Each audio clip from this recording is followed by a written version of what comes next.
नहीं जिताते, वो आपको जिताएंगे। हम कहते हैं आप मुख्यमंत्री बनो, ये हमारा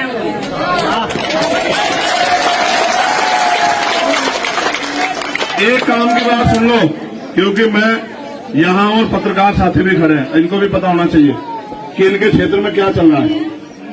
आज हमारे कई सारे प्रोग्राम थे, गौर से सुन लेना, एक बार आपस में बात मत करो। बहुत सारे प्रोग्राम कैंसिल हुए, क्यों? क्योंकि सुरक्षा एजेंसी के लोग सुबह हमारे पास आ गए थे। हमारा ये वेल था कि हम उनसे जाने कि भाई अचानक ये किस चीज की जरूरत क्यों पड़ी। अब हमारा चुनावी कार्यक्रम चल रहा है, ऐसा तो नहीं कि हमारे चुनाव को डिस्टर्ब करने के लिए, हमारे खिलाफ कोई साजिश करने के लिए सब चीजें हुई है। तो वो सुबह आए, उन्होंने हमें सारे कागज दिखाए कि आपकी जान को खतरा है, कभी भी आप पे हमला हो सकता है। हम पे इंटेलिजेंस की रिपोर्ट है, आपको आपकी हत्या की साजिश हो रही है। 6 महीने पहले आप पे गोली चली थी। जिन लोगों ने 6 महीने पहले गोली चलाई थी वो नहीं चाहते आप चुनाव जीत के आगे बढ़ो, इसलिए उन्होंने अपनी तैयारी कर ली है। इसलिए हमारा फर्ज है कि हम आपको सुरक्षा दें, क्योंकि अगर आपको कुछ होता है तो लॉ एंड ऑर्डर बिगड़ जाएगा। ठीक है? तो उनके साथ मेरा समय लग गया। मैं आपसे पूछ रहा हूं, नईम भाई और तमाम साथी बैठे, वो मुझे क्यों मारना चाहते हैं? नईम भाई, मैंने किसी का क्या बिगाड़ा है? मैंने किसी का क्या बुरा किया है? मेरे पास 39-40 मुकदमे हैं, आपने पढ़ा होगा एफिडेविट में, एक भी मेरा नहीं है। सारे गरीबों की लड़ाई लड़ते हैं, सारे उनकी आवाज उठाते हैं, सारे उनको न्याय दिलाते हैं। तो मैंने किसी का क्या बिगाड़ा? क्यों मारना चाहते हैं मुझे?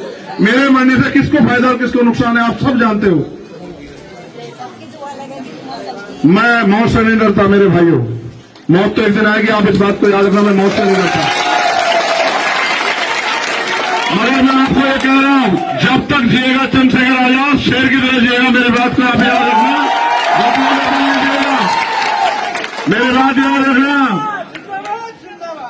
वो अलग बात है कि अभी सियासी रूप से कमजोर हूं, लेकिन ये मत समझना कि कमजोर, बिल्कुल मत समझना। बड़ी बड़ी सरकारों के घुटने टिकवा रखे हैं बीमार में आजाद समाज पार्टी के लोगों ने। मेरी बात को आप याद रखना। मैं रहा हूं जाम, अगर आपसे अपील करके, ऐसा ना हो कोई पैसे वाला कोई और कोई झंडा लेकर आ जाओ और आप अपनी औलाद को भूल जाओ। पक्का? आप बताओ भाई, ऐसा तो नहीं होगा? देखो फिर ये गुरु घर है, मेरे खून का कतरा कतरा अगर आपको जरूरत है तो ले लो, ले लो मेरे खून का कतरा कतरा। लेकिन